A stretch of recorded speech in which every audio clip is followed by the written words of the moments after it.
बच्चों आज ही हमारा इन्वर्स ट्रिग्नोमेट्री चैप्टर का लेक्चर नंबर 3 है।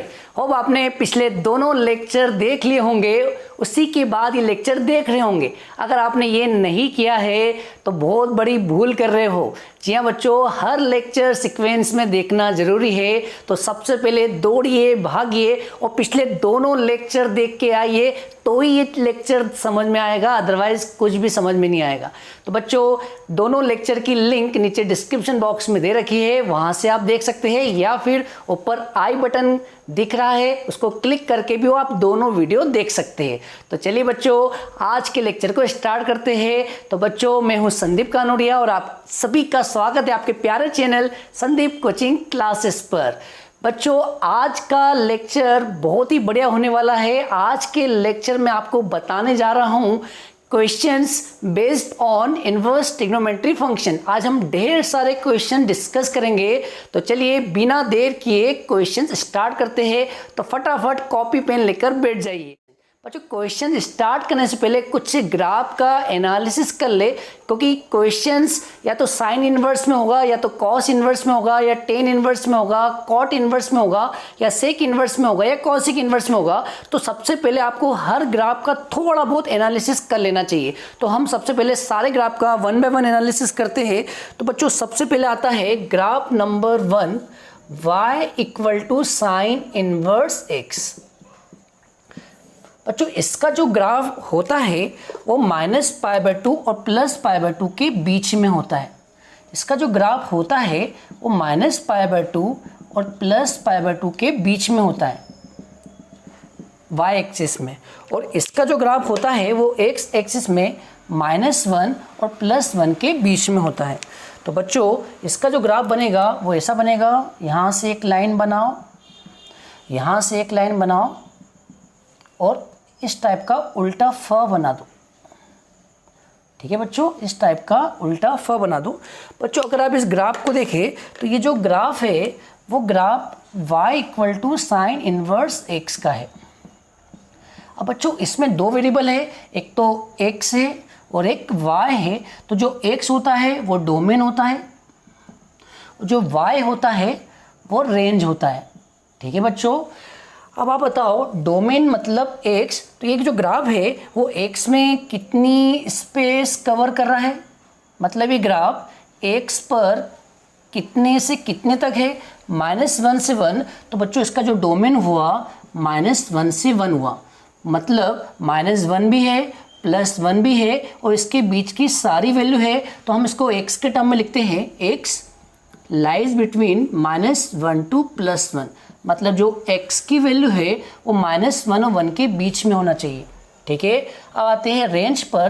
बच्चों जो रेंज है वो y की वैल्यू होती है, और आप देख रहे हैं ये y में ग्राफ कितना ऊपर जा रहा है π/2 तक, और कितना नीचे जा रहा है -π/2 तक। इसका मतलब जो ग्राफ है वो -π/2 से π/2 के बीच में है। तो बच्चों इसकी जो रेंज हो गई -π/2 से +π/2 हो गई।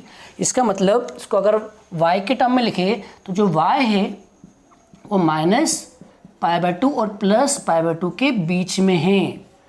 ठीक है बच्चों, और आप जानते हैं y इक्वल टू क्या है, साइन इनवर्स x। तो हम y की जगह क्या लिख देंगे, साइन इनवर्स x। तो यहाँ आएगा -π/2 से, और y की जगह रखा -sin इनवर्स x।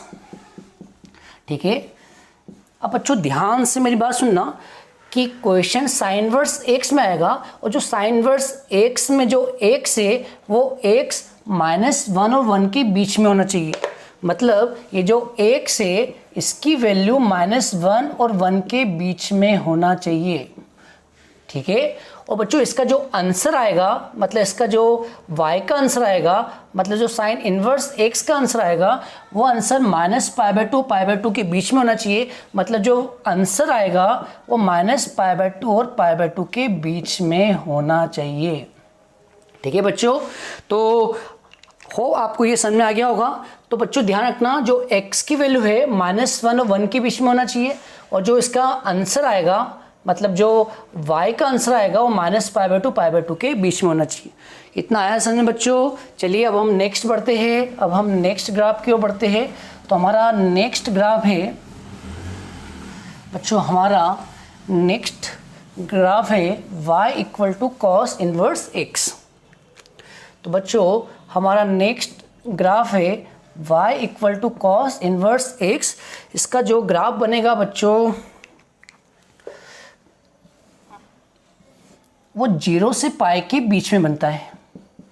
ठीक है बच्चों, इसका जो ग्राफ है ये y हो गया, वो 0 और पाई के बीच में बनता है। तो यहाँ से एक पाई की लाइन बनाना है, 0 की लाइन बनी हुई है और 0 और पाई के बीच में आता है π/2, तो एक लाइन आपको π/2 की बनानी है। ठीक है बच्चों, और यहाँ पर आपको -1 लिखना है, यहाँ +1 लिखना है। ठीक है, अब आपको एक 1 की लाइन बनानी है और एक -1 की लाइन बनानी है। अब बच्चों जो ग्राफ है वो -1 और 1 के बीच में है, तो ग्राफ ऐसा बनेगा, सीधा फ बनेगा, सीधा फ बनेगा। ठीक है बच्चों, तो ये ग्राफ किसका हुआ, y equal to cos inverse x का। तो यहाँ लिख देते हैं ये ग्राफ किसका है, y equal to cos inverse x का। अब बच्चों इस ग्राफ में जो x होता है वो डोमेन होता है और जो y होता है वो रेंज होता है। ठीक है, डोमेन मतलब होता है कि हम इसमें x की वैल्यू क्या रख सकते हैं, रेंज मतलब होता है कि इससे जो आंसर आएगा वो क्या आएगा। ठीक है, तो बच्चों देखो यहाँ डोमेन मतलब x की वैल्यू, तो ग्राफ -1 और 1 के बीच में है, तो बच्चों उसका डोमेन क्या हुआ, -1 से 1, और इसको हम x में क्या लिख सकते हैं कि जो x की वैल्यू है वो -1 और 1 के बीच में है। और इसकी रेंज, तो बच्चों रेंज देखें तो रेंज यहाँ देखें 0 से पाई के बीच में है, उसमें 0 भी आ रहा है और पाई भी आ रहा है। ठीक है, तो बच्चों इसकी रेंज क्या होगी, 0 से पाई। अब इसका y के टर्म में लिखे तो जो y है वो 0 से पाई के बीच में आएगा, और y की वैल्यू कितनी है, कॉस इनवर्स x, मतलब जो कॉस इनवर्स x का आंसर है वो 0 और पाई के बीच में आएगा। बच्चों ध्यान से बात सुन लो कि यहाँ पर जो x है वो x -1 और 1 के बीच में ही होना चाहिए। x की वैल्यू -1 और 1 के बीच में ही होना चाहिए, फर्स्ट बात। और इससे जो आंसर आएगा, मतलब जो y का आंसर आएगा वो 0 और पाई के बीच में होना चाहिए, मतलब जो y का आंसर है वो 0 और पाई के बीच में आना चाहिए। और y की जगह क्या रख दो, कॉस इनवर्स x। इसका मतलब जो कॉस इनवर्स x का आंसर है वो 0 और पाई के बीच में आता है। बच्चों आपको केवल 2 चीज़ सुनना है, एक तो x और एक y। x मतलब इसमें क्या क्या रख सकते हैं बच्चों, इसमें जो x है वो -1 और 1 के बीच में कुछ भी रख सकते हैं। ठीक है, और इससे जो आंसर मिलेगा, मतलब जो कॉस इनवर्स x का आंसर आएगा वो 0 से पाई के बीच में आएगा। ठीक है, ये 2 चीज़ आपको याद रखनी है। अब आते हैं बच्चों 3rd नंबर पे, इसको रब कर देते हैं। ठीक है बच्चों, होप इतना आपको समझ में आया होगा। ठीक है बच्चों, रब कर दे। चलिए बच्चों अब आते हैं बच्चों 3rd नंबर पे। तो हमारा 3rd नंबर का है y equal to tan inverse x। तो बच्चों हमारा 3rd नंबर है y equal to tan inverse x। इसका ग्राफ -π/2 और π/2 के बीच में बनता है। इसका जो ग्राफ है -π/2 और π/2 के बीच में बनता है, तो एक लाइन बनेगी π/2 की और एक लाइन बनेगी -π/2 की। ठीक है बच्चों, ये होता है -∞, ये होता है +∞। ध्यान रहे इसमें -1 और 1 नहीं आता। ठीक है, -1 और 1 इस ग्राफ में नहीं आता। और बच्चों इसका जो ग्राफ होता है वो लेटा हुआ फ होता है। इसका जो ग्राफ होता है वो लेटा हुआ फ होता है, ऐसा। ठीक है, लेटा हुआ फ होता है। अब आप इस ग्राफ को देखें तो ये x में -∞ और +x में +∞ तक जा रहा है। ये x में -∞ तक अप्रोच कर रहा है, -x में -∞ तक अप्रोच कर रहा है, और +x में +∞ तक अप्रोच कर रहा है। इसका मतलब ये ग्राफ किसका है बच्चों, ये ग्राफ है y equal to tan inverse x का। इसमें जो x है वो -∞ से +∞ तक है, और -∞ तो होता नहीं तो हम ओपन इंटरवल लगाएंगे, +∞ तो होता नहीं तो हम ओपन इंटरवल लगाएंगे। इसी को हम कैपिटल R भी बोलते हैं, जो हमारा रियल नंबर होता है। मतलब जो x की वैल्यू है वो माइनस इन्फिनिटी और प्लस इन्फिनिटी के बीच में कुछ भी रख सकते हैं। ध्यान रखना कि जो आपका क्वेश्चन है उसमें जो x आएगा वो माइनस इन्फिनिटी और प्लस इन्फिनिटी के बीच में कुछ भी हो सकता है, ठीक है। और इसका जो रेंज है बच्चों, जो रेंज ध्यान देखना, -π/2 तो हो ही नहीं सकता, क्योंकि ये जो रेड वाला ग्राफ है ये -π/2 को क्रॉस नहीं कर रहा है, इंटरसेक्ट नहीं कर रहा है, -π/2 के ऊपर है। इसका मतलब -π/2 को नहीं लेना है, होलो सर्कल आएगा, क्योंकि -π/2 पर कर्व कट नहीं कर रहा है और +π/2 पर भी कर्व कट नहीं कर रहा है, उसके नीचे है, मतलब +π/2 को नहीं लेना है, तो यहाँ भी होलो सर्कल आएगा और इनके बीच में आपको पूरा कर्व दिख रहा होगा। तो ये आपकी y की वैल्यू हो गई, मतलब रेंज हो गया। तो बच्चों इसमें जो y है, मतलब जो रेंज है, ओपन इंटरवल आएगा -π/2 से +π/2। बच्चों इसका मतलब होता है कि इसका जो आउटपुट आएगा, इसकी जो रेंज आएगी वो -π/2 π/2 के बीच में आएगी। तो जो y है वो -π/2 और +π/2 के बीच में होगा। और y कौन है? tan इनवर्स x है, तो y की प्लेस में लिख दो tan इनवर्स x। तो जो tan इनवर्स x है वो -π/2 और +π/2 के बीच में होगा। अब आपको केवल दो चीज़ याद रखनी है। फर्स्ट, क्वेश्चन tan इनवर्स में जब भी आता है तो जो x की वैल्यू है वो -इन्फिनिटी और +इन्फिनिटी के बीच में होना चाहिए। और इसका जो आंसर है, जो tan इनवर्स x का आंसर है वो -π/2 π/2 के बीच में होना चाहिए। चलिए बच्चों, इतना आया समझ में। अब और डिस्कस कर लेते हैं आगे। तो ये आपका थर्ड नंबर हो गया। क्या हो गया बच्चों? Third number. अब आते हैं फोर्थ नंबर पे। बच्चों फोर्थ नंबर है cot इनवर्स x। बच्चों हमारा फोर्थ नंबर है y = cot इनवर्स x। बच्चों इसका जो ग्राफ है वो 0 से पाई के बीच में बनता है। इसका जो ग्राफ है वो 0 और पाई के बीच में बनता है। तो एक लाइन 0 की बनानी है जो बनी हुई है, वो एक लाइन पाई की बनानी है,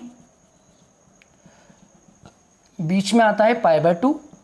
तो एक लाइन आपको π/2 की भी ड्रॉ करनी है, ठीक है बच्चों। इसका जो ग्राफ है वो लेटा हुआ फ होता है, लेकिन उल्टा लेटा हुआ फ होता है, उल्टा मतलब ऐसा। इसका ग्राफ बच्चों ऐसा आएगा, ठीक है। तो इसका जो ग्राफ है वो उल्टा है, उल्टा है और लेटा हुआ फ है, ठीक है बच्चों। ये होता है -इन्फिनिटी, ये होता है +इन्फिनिटी, और ये जो ग्राफ है वो किसका है? y = cot इनवर्स x का। बच्चों इस ग्राफ में जो x है वो -इन्फिनिटी से +इन्फिनिटी के बीच में है। तो जो x है वो -इन्फिनिटी से +इन्फिनिटी के बीच में है। इसका ये मतलब है कि यहाँ पर जो x होगा वो -इन्फिनिटी और +इन्फिनिटी के बीच में होगा। लेकिन जो बच्चों y है वो 0 से पाई के बीच में, 0 नहीं है। देखो 0 नहीं है तो 0 पे होलो सर्कल आएगा। आप देख रहे हैं 0 पर ग्राफ कट नहीं कर रहा है, 0 पर ग्राफ कट नहीं कर रहा है, मतलब 0 वैल्यू नहीं लेंगे। और पाई पर भी देखो, पाई पर भी ग्राफ कट नहीं कर रहा है, इसका मतलब पाई को भी नहीं लेंगे। लेकिन इनके बीच में ग्राफ आपको दिख रहा होगा, तो हम इनके बीच की सारी वैल्यू को लेंगे। तो बच्चों जो y होता है वो होता है 0 और पाई के बीच में। 0 पर ओपन इंटरवल आएगा, क्योंकि 0 पर होलो सर्कल है, और पाई पर भी ओपन इंटरवल आएगा। इसका ये मतलब है कि इसका जो आंसर है, जो y का आंसर है वो 0 और पाई के बीच में आता है। और y की वैल्यू क्या है? cot inverse x। तो यहाँ y की जगह रख देंगे cot इनवर्स x। तो यहाँ आ गया 0 से पाई। बच्चों आपको ये याद रखना है कि जब भी cot इनवर्स x का क्वेश्चन आएगा उसमें जो x है वो -इन्फिनिटी से +इन्फिनिटी के बीच में कुछ भी हो सकता है। और इसका जो आंसर आएगा वो आंसर 0 और पाई के बीच में ही आएगा, ठीक है। 0 पाई के बीच में ही आएगा। अगर ये आ रहा है तो ये आंसर है, अदरवाइज वो आंसर माना नहीं जाएगा, ठीक है बच्चों। ये हो गया फोर्थ नंबर। अब हम बढ़ते हैं आगे। y = cot इनवर्स के बाद आता है y = cosec इनवर्स x। दो ग्राफ और बचे हैं, उनको भी डिस्कस कर लेते हैं, फिर हम ढेर सारे क्वेश्चंस करेंगे। चलिए बच्चों पांचवा नंबर आता है y = cosec इनवर्स x। बच्चों इसका जो ग्राफ है वो -π/2 और +π/2 के बीच में बनता है। इसका जो ग्राफ है -π/2 और +π/2 के बीच में बनता है। तो ये आ गया +π/2, ये आ गया -π/2। ठीक है, अब आपको बच्चों यहाँ पर एक -1 की लाइन बनानी है और एक +1 की लाइन बनानी है। तो ये बन गई +1 की लाइन, ये बन गई। बच्चों अब आपको ये याद रखना है कि जो कॉसिक इन्वर्स x का ग्राफ है वो -1 से 1 के बीच में नहीं होता।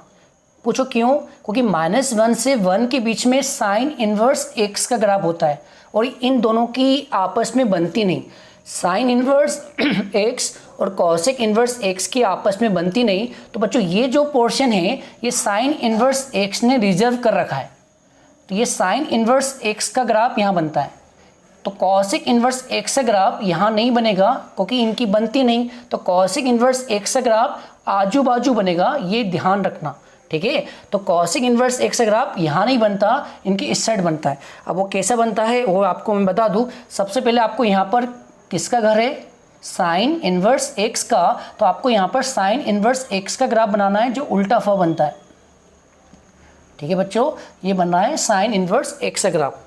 अब आपको पता है कि ये ग्राफ किसका है? साइन इन्वर्स x का। लेकिन हमें किसका बनाना है? कॉसिक इन्वर्स x का। जो हम आजू बाजू बनाएंगे वो बनाएंगे कैसे? बच्चों ये ग्राफ जहाँ पे ख़त्म हो रहा है वहीं से आपको टर्न करना है इस तरफ। ठीक है बच्चों, तो आपको इसी ग्राफ का रिवर्स बना। देखो ये ऐसा है तो ऐसा बनाना है, तो इसको इस साइड शिफ्ट कर दो। अब ये ऐसा है तो इसको पलटा दो, तो बच्चों ऐसा बनेगा। ठीक है, अब आपको बीच वाला मिटा दो। तो बच्चों बीच वाला, ये बीच वाला ग्राफ किसका है? ये बीच वाला y = साइन इन्वर्स x का ग्राफ है। और ये जो रेड वाला ग्राफ है ये, और ये जो रेड वाला ग्राफ है ये किसका है? y = कॉसिक इन्वर्स x का। तो बच्चों रेड वाला ग्राफ किसका है? y = कॉसिक इन्वर्स x का। ठीक है, अब बच्चों ध्यान रखना साइन इन्वर्स x की बात नहीं कर रहे, मिटार भी नहीं रहा हूँ, ताकि आपको समझ में आ जाए कि ग्राफ बना कैसे। साइन इन्वर्स x का ग्राफ की बात नहीं करना है, अपनों को बात करना है कॉसिक इन्वर्स x की। बच्चों इस ग्राफ में जो x होता है, अब आप ध्यान से देखें, इस साइड आएगा -∞, इस साइड आएगा +∞, और यहाँ लिखा है +1। अब बच्चों जो x है वो -∞ से -1 तक है, फिर बीच में x नहीं है। देखो और बीच में रेड वाला ग्राफ नहीं दिख रहा होगा। तो x क्या है? -∞ से -1, बीच में नहीं है, बीच में तो साइन इन्वर्स x है, और फिर ये 1 से ∞ तक है। ठीक है बच्चों, तो इसका डोमेन क्या हो गया? इसका डोमेन हो गया -∞ से -1 यूनियन। हाँ बच्चों, इसमें -1 को लेंगे कि नहीं लेंगे बताओ? ध्यान से देखो, अगर आप -1 को देखते हो तो -1 पर ग्राफ दिख रहा है आपको कटता हुआ। अगर आप -1 देखेंगे तो -1 पे आपको ग्राफ इंटरसेक्ट करता हुआ दिख रहा है। इसका मतलब -1 को लेना है तो यहाँ -1 को भी इंक्लूड करेंगे। और यहाँ देखो +1 पर भी ग्राफ आपको दिख रहा है, तो +1 पर भी ग्राफ दिख रहा है, कट हो रहा है। इसका मतलब +1 को भी लेंगे, और +1 के आगे दिख ही रहा है तो 1, ∞। बच्चों इसी को x के टर्म में कैसे लिखेंगे? इसी को x के टर्म में लिखेंगे, यहाँ लिख देते हैं बच्चों, इसी को x के टर्म में लिखते हैं कि जो x है वो -1 है और -1 से छोटा है। जो x है वो -1 भी है और -1 से छोटा है, -1 भी है, -1 से छोटा है, और मतलब और आगे भी है, +1 भी है और 1 से बड़ा भी है। तो जो x है -1 है, -1 से छोटा है, और जो x है वो 1 है और 1 से बड़ा है। ठीक है बच्चों, तो ये हो गई x की वैल्यू। इसका मतलब जो आपका क्वेश्चन आएगा उसमें जो x होगा वो -1 या -1 से छोटा होना चाहिए, या फिर +1 या +1 से बड़ा होना चाहिए। ठीक है बच्चों, तो इसमें जो x है वो इस कंडीशन को सेटिस्फाई करना चाहिए। अब बच्चों इसका जो y है, अब अपने को y के बारे में समझना है। बच्चों y के बारे में समझना है तो आप देख रहे हैं कि जो y है वो -π/2 और +π/2 के बीच में है। इसका मतलब y -π/2 से π/2 के बीच में, लेकिन ध्यान रहे -π/2 पर कर्व है। देखो -π/2 पर कर्व है, मतलब -π/2 को लेंगे, और +π/2 को देखो, +π/2 पर भी कर्व है, तो +π/2 पर भी कर्व है तो +π/2 को भी लेंगे। तो यहाँ पर डार्क सर्कल लगाया, यहाँ पर भी डार्क सर्कल लगाया, क्योंकि -π/2 को लेना है और +π/2 को लेना है। लेकिन ध्यान रखें इनके बीच में अगर देखेंगे तो ये पॉइंट होता है 0, और 0 पर कर्व कट नहीं हो रहा है। देखो 0 पर कर्व नहीं है, 0 के नीचे है, यहाँ भी 0 के पर कर्व नहीं है, 0 को कट नहीं कर रहा, 0 के ऊपर है। इसका मतलब आपका जो y है वो y -π/2 से +π/2 तक है। -π/2 से +π/2 तक है एक्सेप्ट 0। -π/2 से +π/2 तक है एक्सेप्ट 0, 0 को छोड़ के, तो यहाँ पर 0 को छोड़ देंगे। छोड़ना मतलब माइनस कर दो, इस पूरे इंटरवल में से 0 हटा देंगे तो ये आपका बचा हुआ पोर्शन आएगा। इसमें 0 पढ़ के लगाया अपन ने, 0 पे लगाया होलो सर्कल। ठीक है, तो बच्चों इसको अगर y के टर्म में लिखे तो जो y है वो -π/2 से π/2 के बीच में है। तो जो y है वो -π/2 से π/2 के बीच में है। और ध्यान रहे y 0 नहीं है, ध्यान रहे y 0 नहीं है। -π/2 से π/2 के बीच में कुछ भी हो सकता है, लेकिन आपको यहाँ लिखना पड़ेगा y 0 नहीं है। तो बच्चों आपको यहाँ पर दो चीज़ समझना है कि इसका जब भी क्वेश्चन आएगा उसमें जो x है वो -1 या -1 से छोटा होना चाहिए, +1 या +1 से बड़ा होना चाहिए। और जो इसका आंसर आएगा, इसका जो आंसर आएगा मतलब जो y का आंसर आएगा, मतलब जो कॉसिक इनवर्स x का आंसर आएगा वो -π/2 π/2 के बीच में आना चाहिए। -π/2 भी आ सकता है, π/2 भी आ सकता है, इनके बीच में भी आ सकता है, लेकिन 0 नहीं आना चाहिए। ठीक है, होप आपको समझ में आया। अब बच्चों एक और लास्ट डिस्कस करते हैं y इक्वल टू, बच्चों एक और लास्ट डिस्कस करते हैं 6 number, y equal to sec inverse x। बच्चों इसका जो ग्राफ है वो 0 से पाई के बीच में बनता है। बच्चों 3 ग्राफ -π/2 से π/2 के बीच में बनते हैं और 3 ग्राफ 0 से पाई के बीच में बनते हैं। ठीक है बच्चों, 3 ग्राफ -π/2 से π/2 के बीच में बनते हैं और 3 ग्राफ 0 से पाई के बीच में बनते हैं। बच्चों इसका जो ग्राफ है 0 से पाई के बीच में लेगा तो यहाँ 0 है, यहाँ बना दो पाई, और एक लाइन 0 की बनानी है जो बनी हुई है, एक लाइन बना दो पाई की। ठीक है बच्चों, और आपको एक सेंट्रल लाइन बनानी है π/2 की। ठीक है, तो एक सेंटर लाइन बना दो π/2। बच्चों यहाँ पर आपको एक लाइन बनानी है -1 की, एक बनानी है +1 की, तो ये हो गई -1 की लाइन, ये हो गई +1 की लाइन। ठीक है बच्चों, सेक इनवर्स x और कॉस इनवर्स x इनकी आपस में बनती नहीं, तो -1 से 1 में कॉस इनवर्स x का घर होता है। -1 से 1 में कॉस इनवर्स x का घर होता है। इसका मतलब यहाँ पर सेक इनवर्स x का ग्राफ नहीं होगा, क्योंकि ये घर किसका है, कॉस इनवर्स x का। इसका मतलब इस तरफ और इस तरफ सेक इनवर्स x का ग्राफ होगा, क्योंकि बीच में किसका घर है, कॉस इनवर्स x का। और कॉस इनवर्स x और सेक इनवर्स x एक दूसरे के अपोजिट होते हैं, इसलिए इस साइड सेक इनवर्स x आएगा। अब बच्चों यहाँ ग्राफ किसका बनाना है, यहाँ ग्राफ बनाना है कॉस इनवर्स x का, और कॉस इनवर्स x का बनता है सीधा फ। ठीक है बच्चों, ये किसका ग्राफ है, ये ग्राफ है y equal to cos inverse x का। अब आपको इसको क्या करना है कि यहाँ से ये जो ग्राफ गया इसको टर्न करना है। इस ग्राफ को इस साइड शिफ्ट कर दो, रेड पेन से बना देता हूँ। इस ग्राफ को इस साइड शिफ्ट करना है ऐसा। ठीक है बच्चों, सेम ये जो लाइन है इसको इस साइड पलटा दो। ठीक है, तो इस साइड शिफ्ट कर दो, तो ये ग्राफ किसका हो गया, सेक इनवर्स x का। तो ये ग्राफ किसका हो गया बच्चों, y equal to sec inverse x का। एक ब्रांच और आएगी इस साइड। अब ये ग्राफ यूँ गया तो यहाँ से इसको टकरा के इधर शिफ्ट कर दो। ठीक है बच्चों, तो ये ग्राफ किसका हो गया, y equal to sec inverse x का। अब बच्चों इस ग्राफ में x की वैल्यू बताओ, तो यहाँ लिख देते हैं। तो अगर आप ध्यान से देखें तो इस ग्राफ में x की वैल्यू क्या है, बताओ बच्चों, बताओ बच्चों इस ग्राफ में x की वैल्यू क्या है। अपन को सेक इनवर्स x की बात करना है, बीच वाले की बात नहीं करना है। बीच वाले की बात तो पहले कर चुके हैं सेकंड नंबर पे।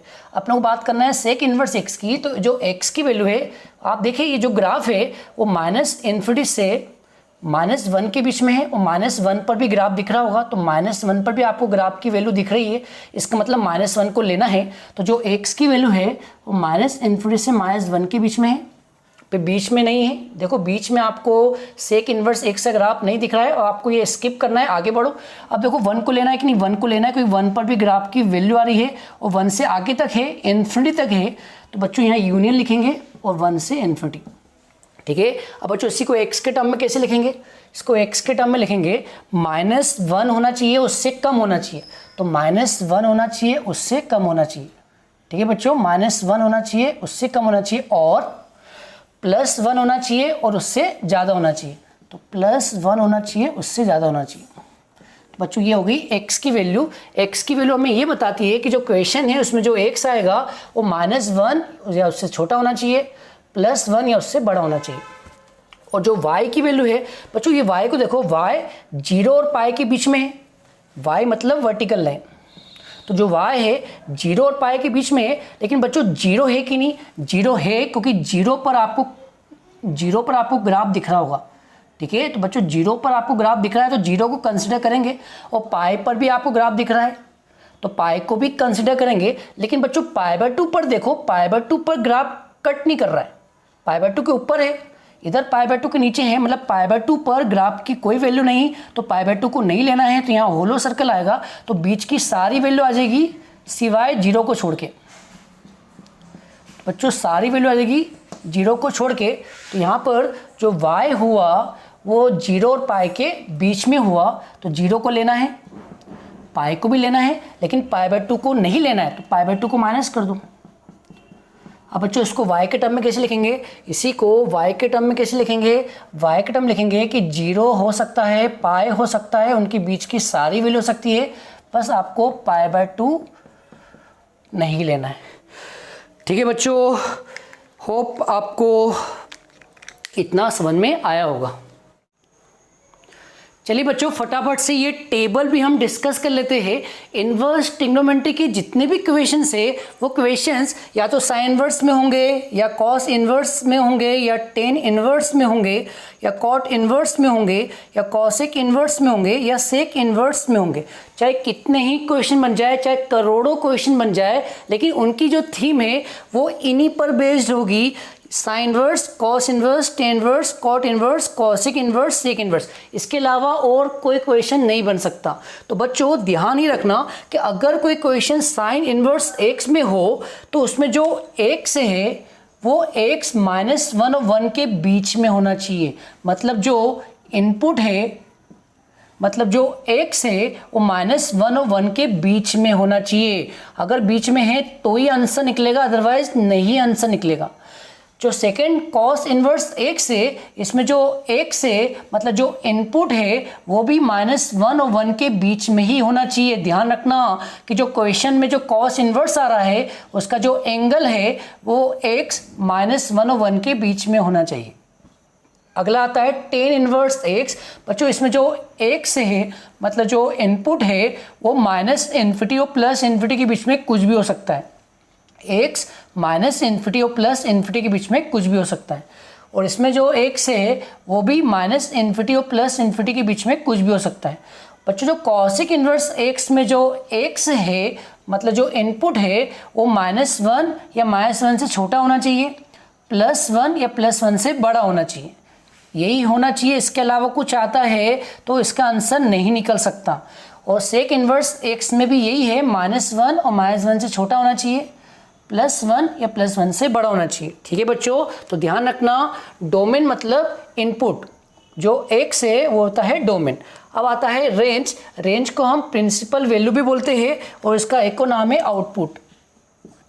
बच्चों ये मेन है कि जो आउटपुट मतलब आंसर, आउटपुट मतलब आंसर कभी भी साइन इन्वर्स x का जो आंसर होगा वो -π/2 π/2 के बीच में ही आएगा। ध्यान रखना साइन इन्वर्स x का जो आंसर होगा वो -π/2 π/2 के बीच में ही आएगा।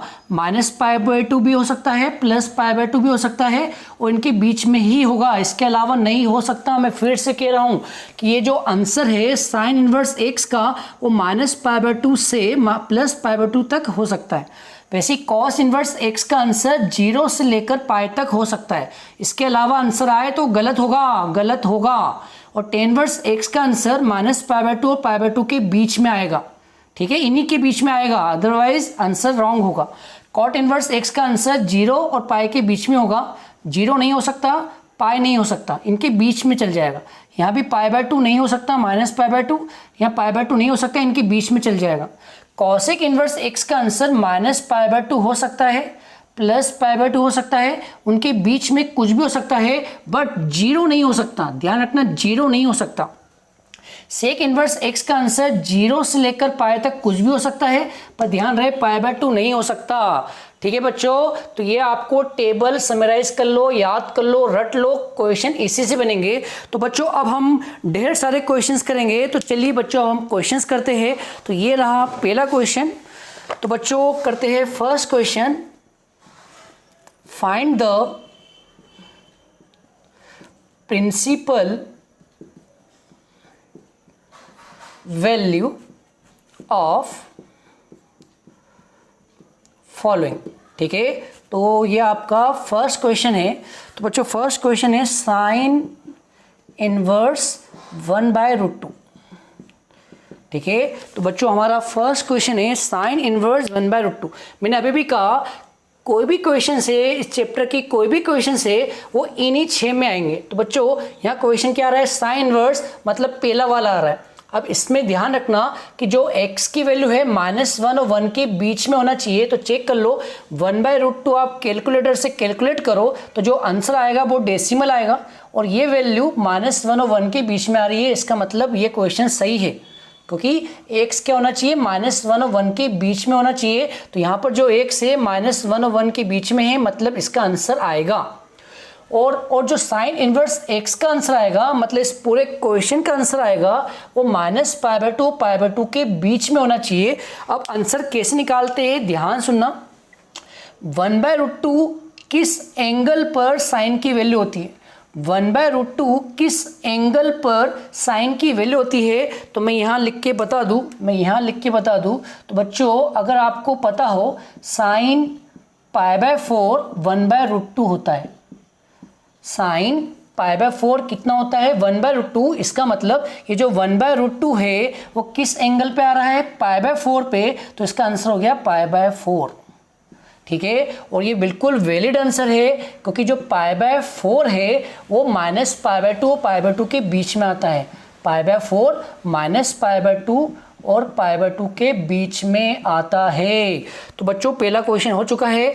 1/√2 किस एंगल पर साइन की वैल्यू है, 1/√2 किस एंगल पर साइन की वैल्यू है, वही आंसर है। तो बच्चों बताओ 1/√2 साइन के किस एंगल पर वैल्यू है, π/4। तो इसका आंसर π/4 हो गया।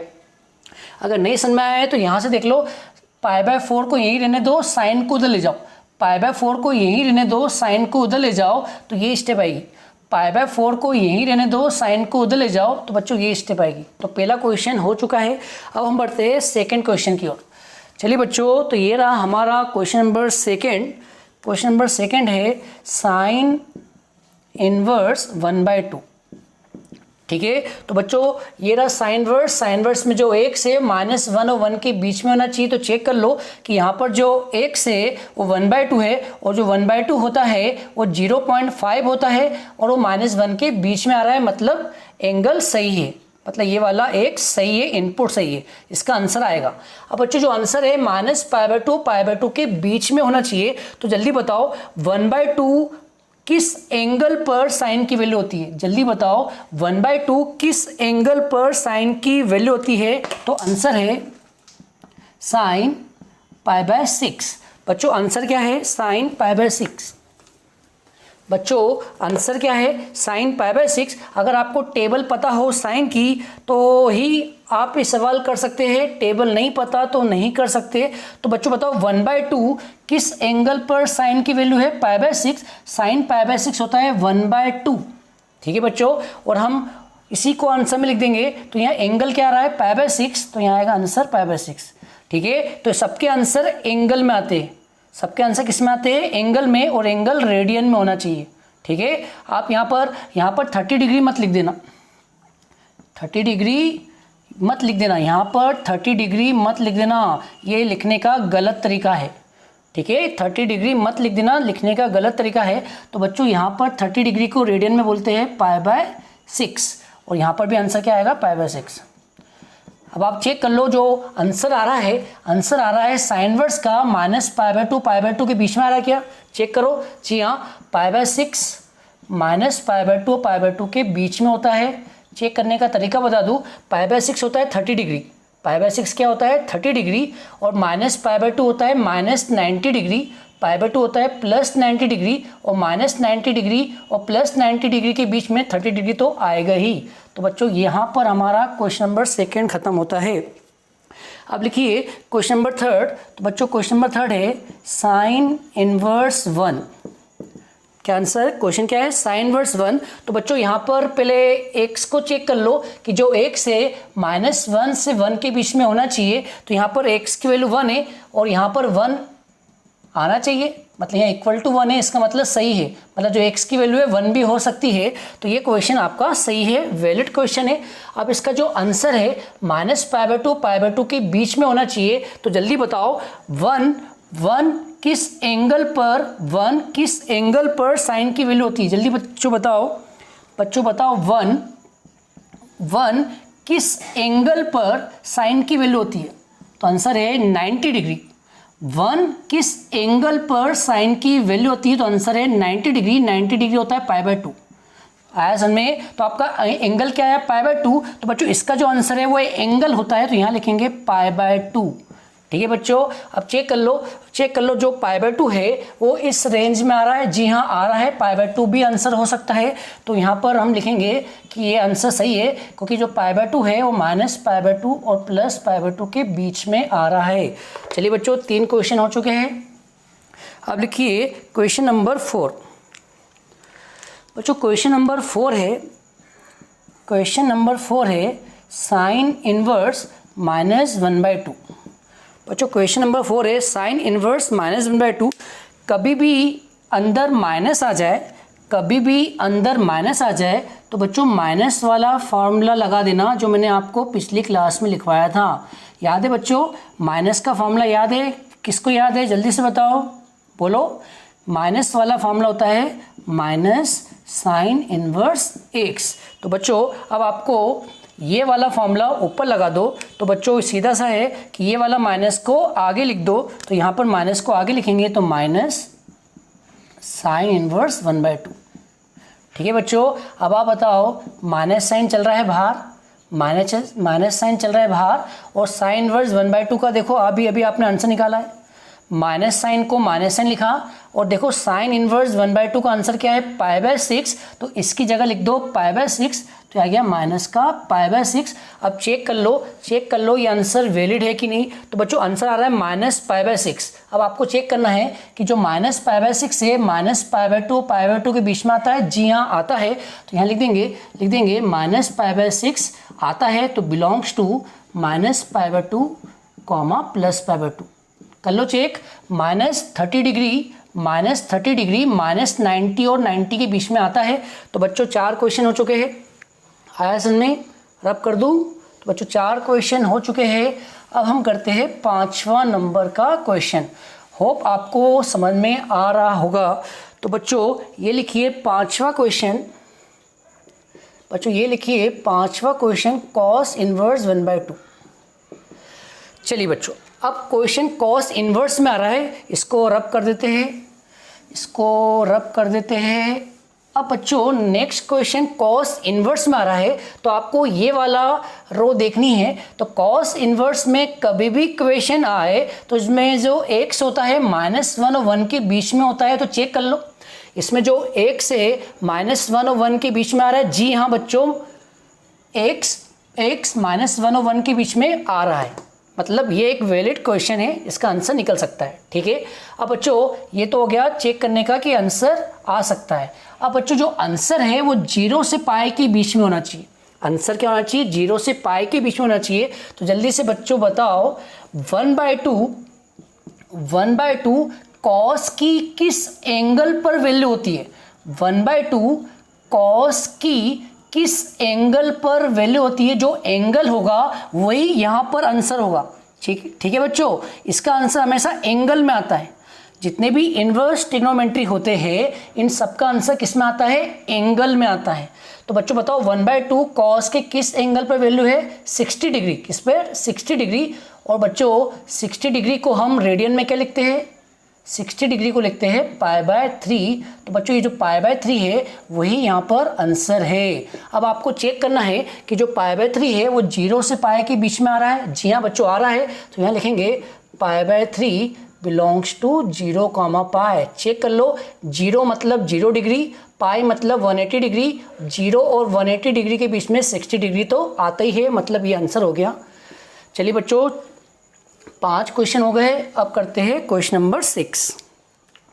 चलिए बच्चों क्वेश्चन नंबर 6 है कॉस इनवर्स 1। अब बच्चों चेक करो, 1 -1 और 1 के बीच में आता है। जी हाँ बच्चों 1 आता है, ठीक है, मतलब ये एक वैलिड क्वेश्चन है, 1 लिखा है और यहाँ पर x की वैल्यू 1 भी हो सकती है। अब इसका जो आंसर है वो 0 से पाई के बीच में आना चाहिए। तो बच्चों आपका सीधा सा क्वेश्चन है, मेरा आपसे सीधा सा क्वेश्चन है कि जो 1 है वो कॉस की किस एंगल पर वैल्यू होती है। 1 कॉस की किस एंगल पर वैल्यू होती है, 0 डिग्री। क्या है, 0 डिग्री, और 0 डिग्री को रेडियन में क्या बोलते हैं, 0। तो बच्चों जो 1 होता है वो कॉस 0 पर मिलता है, इसका मतलब यहाँ पर आंसर क्या आएगा, एंगल, एंगल मतलब 0। वो चेक कर लो, यहाँ पर कॉस इनवर्स का आंसर 0 से पाई के बीच में आ सकता है, तो आपका आंसर 0 आ रहा है, जो एक वैलिड आंसर है क्योंकि वो 0 से पाई के बीच में आ रहा है। ठीक है बच्चों, अब हम करते हैं क्वेश्चन नंबर 7। तो बच्चों ये रहा क्वेश्चन नंबर 7, कॉस इनवर्स √3/2। ठीक है, अब बच्चों √3/2 होता है अप्रॉक्सीमेट 0.86। कैलकुलेट कर लेना कैलकुलेटर से, √3/2 होता है अप्रॉक्सीमेट 0.86, और 0.86 -1 और 1 के बीच में आता है। इसका मतलब ये एक वैलिड क्वेश्चन है, मतलब इसका आंसर निकलेगा। अब आंसर क्या निकलेगा, 0 से पाई के बीच में कुछ भी निकल सकता है। तो बच्चों जल्दी से बताओ, आपको अगर लॉजिक कहानी समझ में आ गई हो तो बताओ, √3/2 कॉस के किस एंगल पर आता है। √3/2 कॉस के किस एंगल पर आता है, 30 डिग्री। ठीक है बच्चों, और 30 डिग्री को रेडियन में क्या लिखते हैं, 30 डिग्री को रेडियन में लिखते हैं π/6। तो यहाँ पर आएगा π/6। ठीक है, ध्यान रखना आंसर रेडियन में लिखना है। बहुत लोग यहाँ लिख के आए थे 30 डिग्री और मार्क्स नहीं मिलते क्योंकि ये लिखने का गलत तरीका है, लिखने का सही तरीका है रेडियन में। तो बच्चों यहाँ पर 30 डिग्री को क्या लिखेंगे, π/6, और चेक कर लो π/6 इस रेंज में आता है। तो बच्चों π/6 आ रहा है तो लिखेंगे बिलोंग्स टू 0 कॉमा पाई। ठीक है बच्चों 7 क्वेश्चन हो गए। अब लिखिए क्वेश्चन नंबर 8। तो बच्चों क्वेश्चन नंबर 8 है कॉस इनवर्स -1/2। बच्चों कभी भी क्वेश्चन माइनस में आ जाए, तो आपको माइनस का लगाना है फॉर्मूला। कभी भी क्वेश्चन माइनस में आ जाए तो आपको माइनस का लगाना है फॉर्मूला। माइनस का फॉर्मूला मैंने पिछली क्लास में लिखवाया है, आप देख सकते हैं। तो माइनस का फॉर्मूला होता है pi minus cos inverse x। Minus का फॉर्मूला क्या होता है, pi minus cos inverse x। तो बच्चों बताओ इसका फॉर्मूला क्या होगा, पाई क्या होगा बच्चों, इसका फॉर्मूला होगा pi minus cos inverse x, और x की वैल्यू क्या है, 1/2। ठीक है बच्चों, पाई को पाई लिखेंगे। अब आप ईमानदारी से बताओ 1/2 कॉस की किस एंगल पर वैल्यू होती है। 1/2 होता है कॉस 60 डिग्री। ठीक है, लेकिन 60 डिग्री लिखेंगे नहीं, तो 60 डिग्री को क्या लिख देंगे बच्चों, 60 डिग्री को लिखेंगे रेडियन में π/3। तो बच्चों ये जो एंगल है वो इसका आंसर है, ये जो π/3 है इस पूरे का आंसर है। तो यहाँ आ गया π/3। और बच्चों पाई माइनस π/3 कितना होता है, 3 का मल्टीप्लाई करो 3π माइनस पाई 2π/3। अब आप चेक करो कि जो 2π/3 होता है वो 0 से पाई के बीच में आता है। जी हाँ बच्चों आता है, तो यहाँ लिखेंगे 2π3 बिलोंग्स टू 0 कॉमा पाई। अब बहुत बच्चे पूछेंगे कैसे आता है, तो मैं आपको बता दूं, इसको अगर आप डिग्री में चेंज करें तो पाई होता है 180 डिग्री। 180 को 2 से मल्टीप्लाई करो 360 डिग्री, 360 को 3 से डिवाइड करो तो ये डिग्री में आएगा 120 डिग्री। और बच्चों 120 डिग्री 0 और 180 के बीच में लाइक करता है, इसका मतलब ये आंसर एक वैलिड आंसर है। तो बच्चों यहाँ पर हमारा 8वां क्वेश्चन कंप्लीट होता है। जल्दी से नोट कर लीजिए, जल्दी से लिख लीजिए। तो बच्चों ये कॉस इनवर्स -1/2 का आंसर हुआ। अब हम करते हैं नेक्स्ट क्वेश्चन। बच्चों अब हम करते हैं नेक्स्ट क्वेश्चन, क्वेश्चन नंबर 9। तो बच्चों हमारा क्वेश्चन नंबर 9 है कॉस इनवर्स माइनस का 1/√2। क्वेश्चन नंबर 9 क्या है, कॉस इनवर्स माइनस का 1/√2। बच्चों इसमें माइनस का लगेगा फॉर्मूला, तो माइनस का फॉर्मूला यहाँ लिखा हुआ है pi minus cos inverse x, तो यहाँ आएगा pi minus cos inverse x, और एक्स की वैल्यू क्या है 1/√2। अगर आप लॉजिक समझ गए हो तो बताओ अब मैं क्या बोलने जा रहा हूँ। अगर आप लॉजिक समझ गए हो तो बताओ अब मैं क्या बोलने जा रहा हूँ। बच्चों इसका आंसर एक एंगल आता है, इसका आंसर मैंने पिछले वीडियो में भी बताया था, इसका आंसर एक एंगल आता है, और वो एंगल किस में होना चाहिए, इन रेडियन। अब इसका आंसर निकालने के लिए सीधी सी बात है, अंदर क्या लिखा है 1/√2, तो यहाँ लिख दो 1/√2, और थोड़ा दिमाग पर जोर डालो और सोचो 1/√2 कॉस के किस एंगल पर आता है। सोचो 1/√2 कॉस के किस एंगल पर आता है, तो आपका आंसर निकल जाएगा। अगर आपको 10th क्लास की टेबल पता हो, नहीं पता हो तो टेबल याद कर लो, आपसे सारे आंसर बन जाएंगे। तो 1/√2 आता है 45 डिग्री पर, लेकिन यहाँ रेडियन में चाहिए, तो बच्चों 45 डिग्री को रेडियन में क्या लिखते हैं, π/4। तो बच्चों इसका आंसर रेडियन में आएगा π/4। तो बच्चों यहाँ लिख दीजिए, यहाँ पाई को लिखेंगे पाई, और इसका आंसर ये नहीं बच्चों, इसका आंसर केवल π/4 है। ठीक है बच्चों, इसका आंसर केवल क्या है π/4। आया होगा यार। कॉस को उठा के इधर ले गए, तो कॉस इनवर्स तो आएगा, बचेगा क्या π/4। तो बच्चों इसका आंसर क्या हुआ π/4, और इसको सिंप्लीफाई करो, पाई माइनस π/4 कितना होता है 3π/4। और बच्चों अब आपको ये बताना है कि ये वैलिड आंसर है क्या। जी हाँ बच्चों, एक वैलिड आंसर है, क्योंकि जो 3π/4 है वो 0 से पाई के बीच में लाई करता है। तो यहाँ पे लिखेंगे 3π/4 बिलोंग्स टू 0, पाई। बच्चों 9 क्वेश्चन हो गए हैं। अब हम बढ़ते हैं नेक्स्ट क्वेश्चन की ओर। क्वेश्चन नंबर 10 है tan इनवर्स 1/√3। अब क्वेश्चन चेंज हो गया है, अब क्वेश्चन tan इनवर्स है। tan इनवर्स का तो बढ़िया है, tan इनवर्स में तो जो x होता है वो -∞ और +∞ के बीच में कुछ भी हो सकता है। तो यहाँ पर 1/√3 कुछ भी आएगा वो -∞ और +∞ के बीच में ही होगा, मतलब ये एक वैलिड क्वेश्चन है। ठीक है, अब आपको अगला काम ये करना है, अब आपको ये बोलना है कि जो 1/√3 है उसको यहाँ लिख दो, और मन में जोर या मन में सोचो, ये दिमाग पर जोर लगाओ, 1/√3 tan के किस एंगल पर आता है। 1/√3 tan के किस एंगल पर आता है, 30 डिग्री कि 60 डिग्री, जल्दी बोलिए।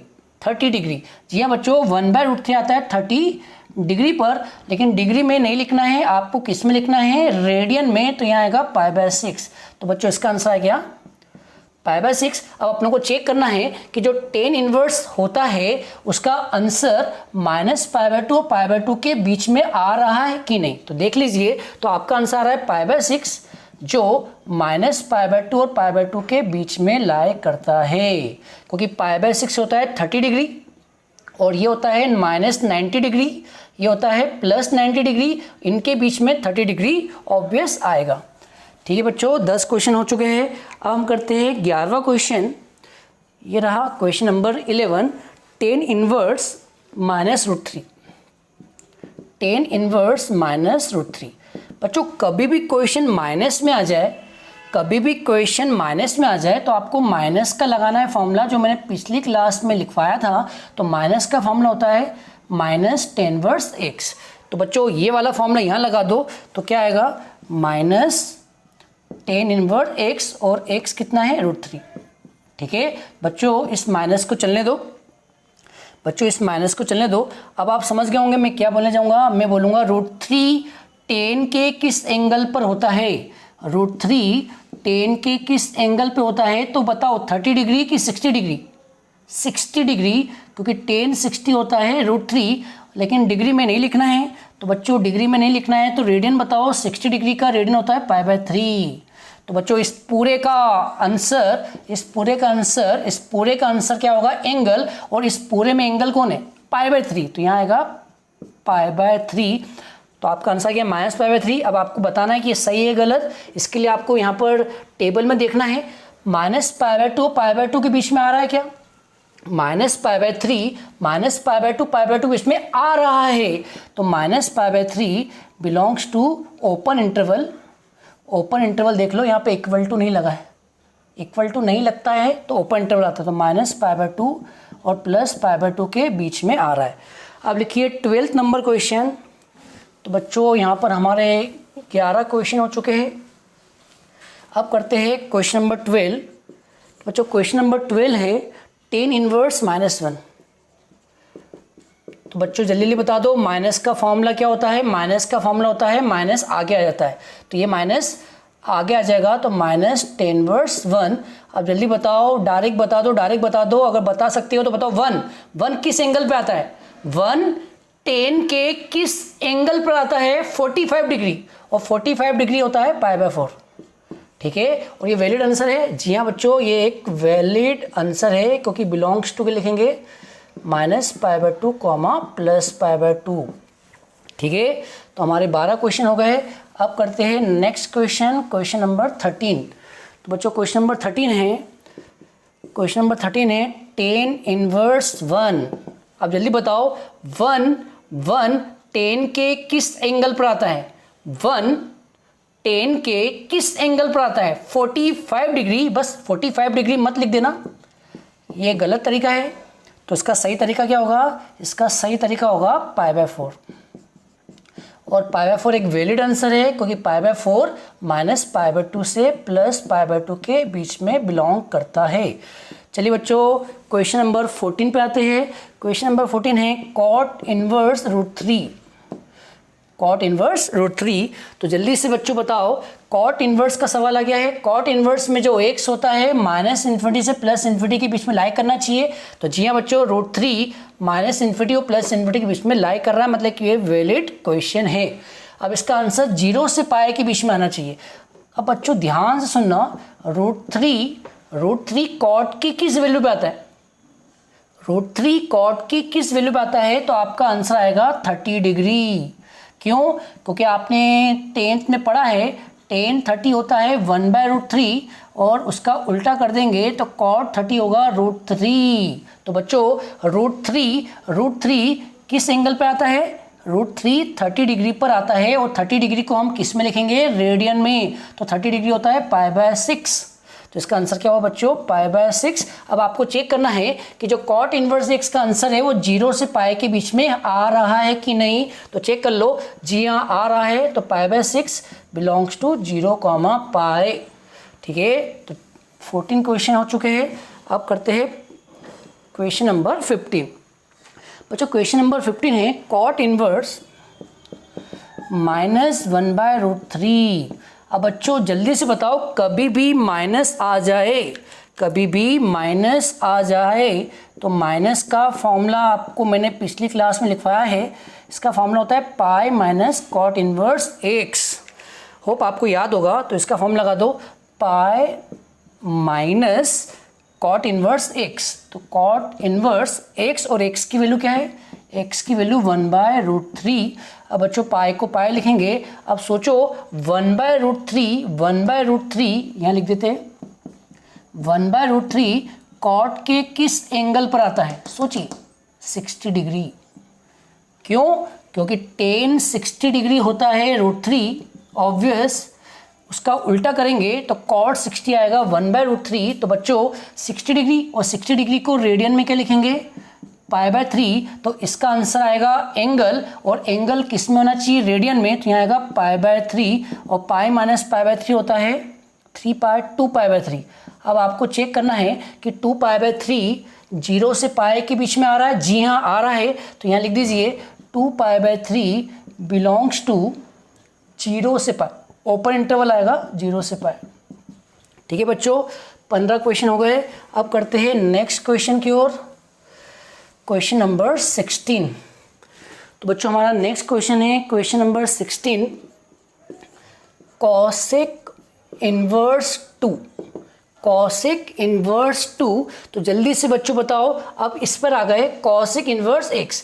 इसमें जो x होता है वो -1 से छोटा होना चाहिए और 1 से बड़ा होना चाहिए। चेक करते हैं, तो यहाँ पर x की वैल्यू 2 है और 2 1 से बड़ा है, बिल्कुल वैलिड क्वेश्चन है, क्योंकि जो एंगल x है वो x 1 से बड़ा होना चाहिए, या तो 1 से बड़ा हो या -1 से छोटा हो, कोई भी एक कंडीशन सेटिस्फाई करना चाहिए। तो बच्चों 1 से बड़ा आ रहा है, 1 से बड़ा आ रहा है मतलब ये क्वेश्चन सही क्वेश्चन है, इसका आंसर निकलेगा। और इसका जो आंसर है वो -π/2 और +π/2 के बीच में आएगा, 0 नहीं आ सकता।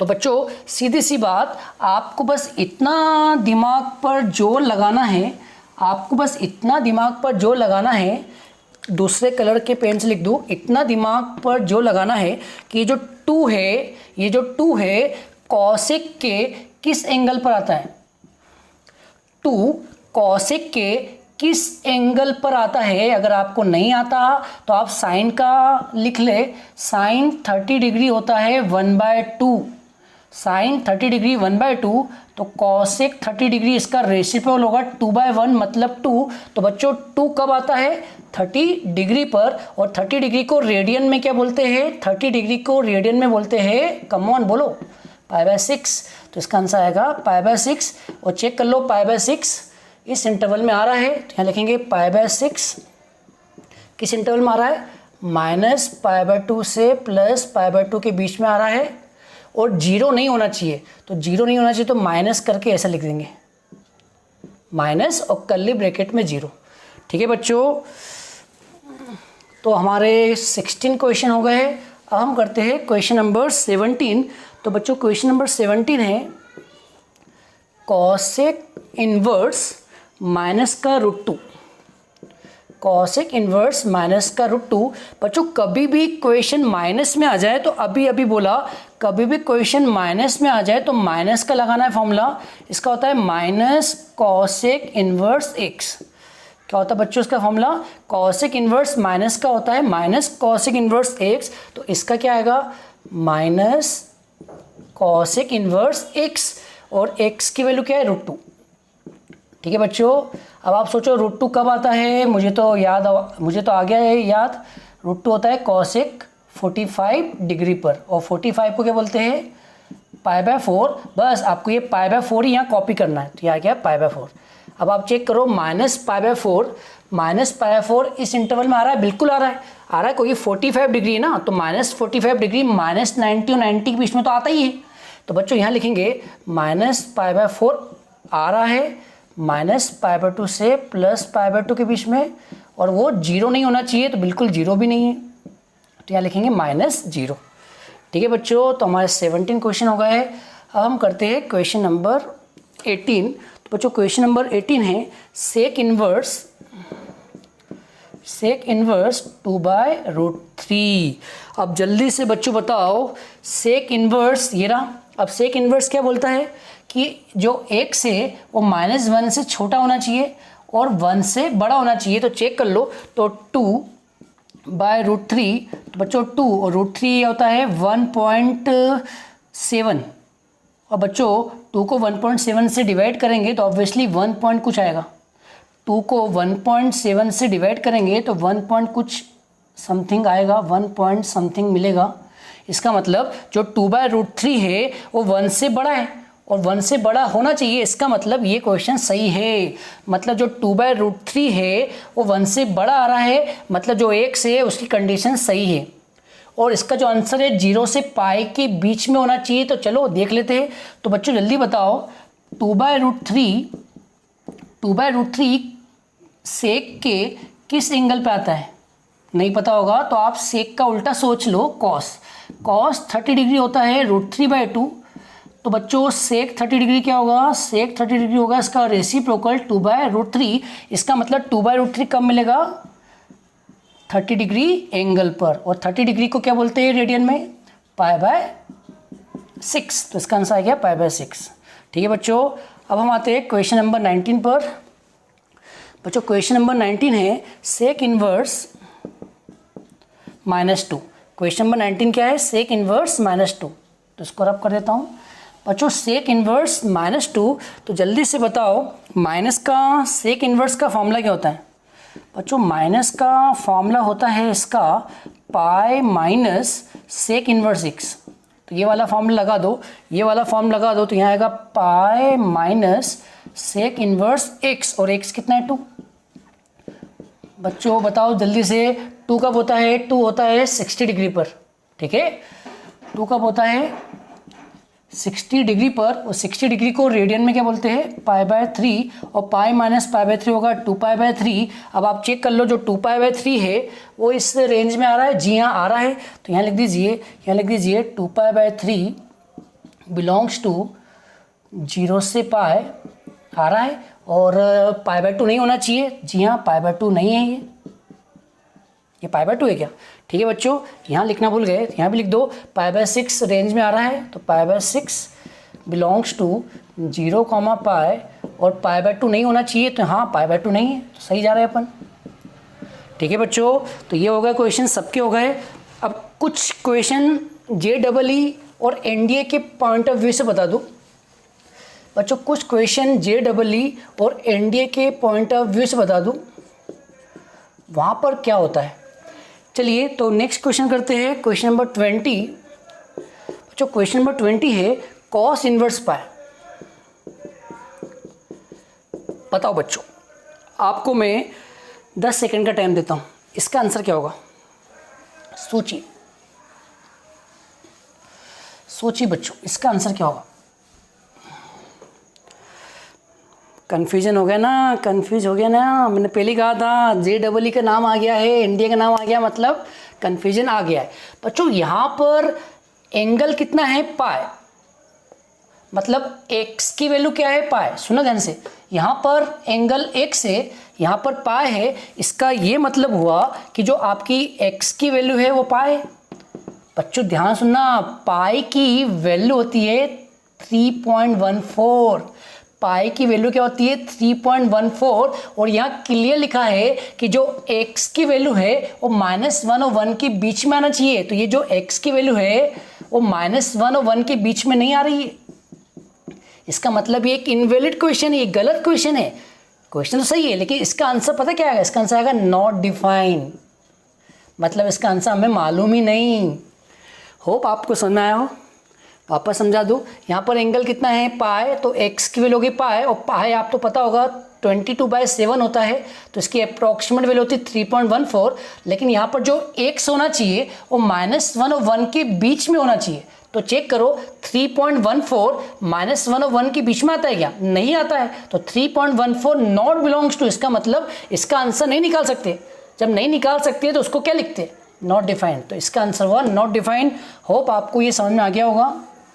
चलिए अब हम बढ़ते हैं नेक्स्ट क्वेश्चन की ओर। Question number 21 sine inverse π/2। चलिए बच्चों बताओ इसका आंसर।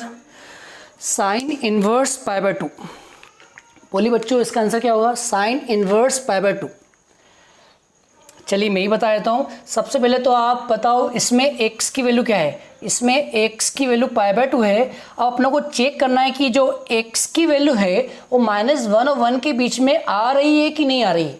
तो चेक करते हैं। पाई मतलब होता है 3.14 अप्रॉक्सीमेट।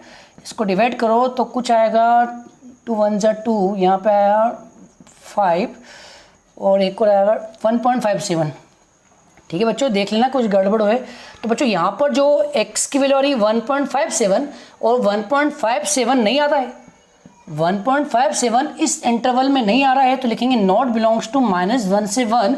इसका मतलब कि ये जो वैल्यू है वो π/2 वो -1 और 1 के बीच में नहीं आ रहा है। इसका मतलब ये वाली कंडीशन सेटिस्फाई नहीं हो रही है। जब ये कंडीशन सेटिस्फाई नहीं होती है तो इसका आंसर नहीं निकाल सकते, और जिसका आंसर नहीं निकाल सकते उसको क्या लिखते हैं? Not define.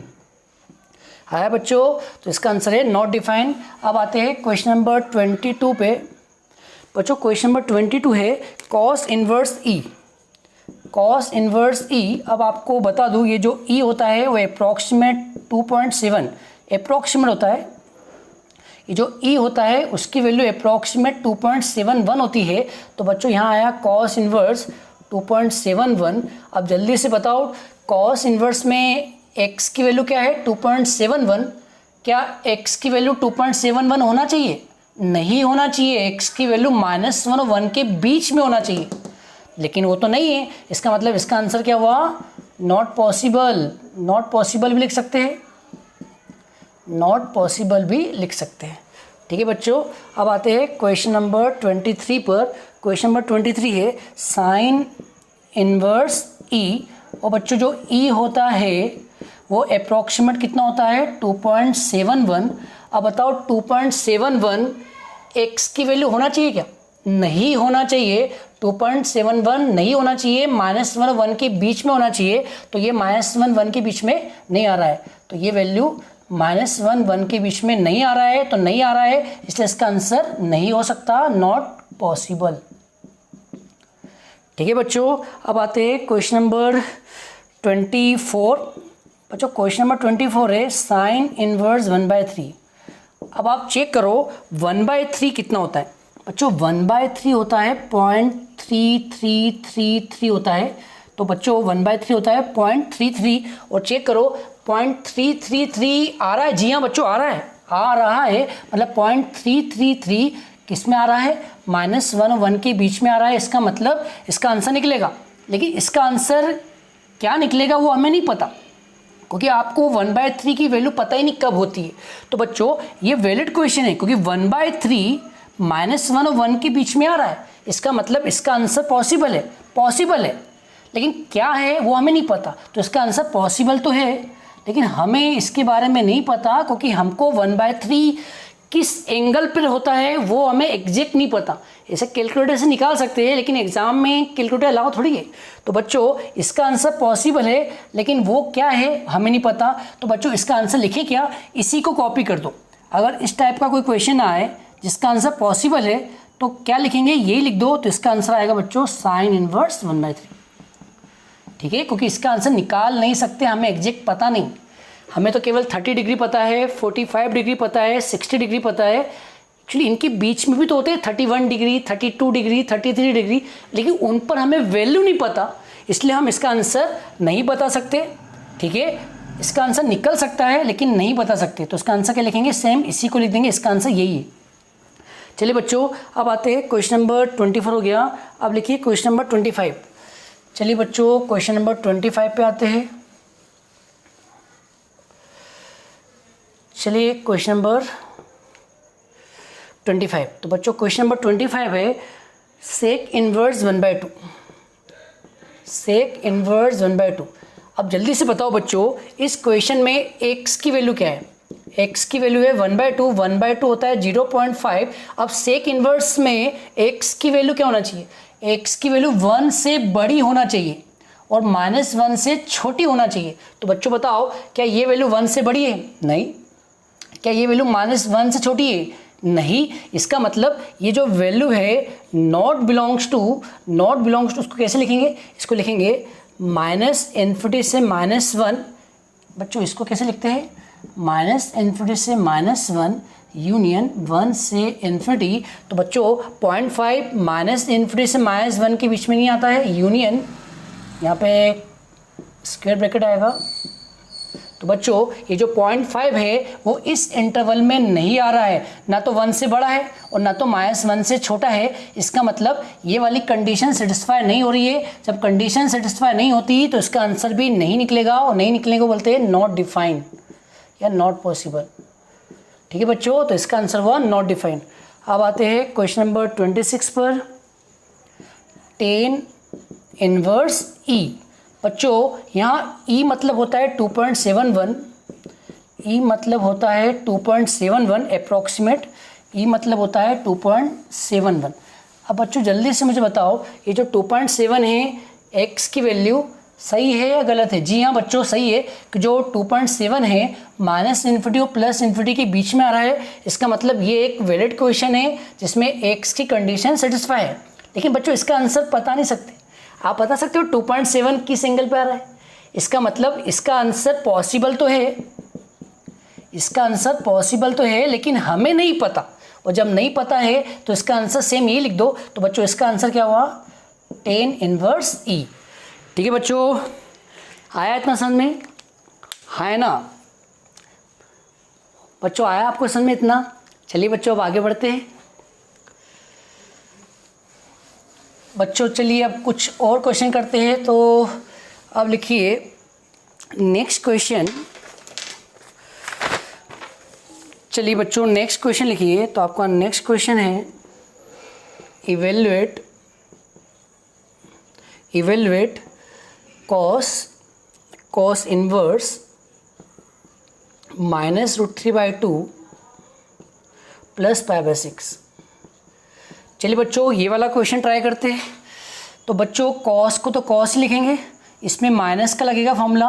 माइनस का फॉर्मूला होता है pi minus cos inverse x, तो इसका आएगा pi minus cos inverse x मतलब √3/2 और प्लस में चल रहा है π/6।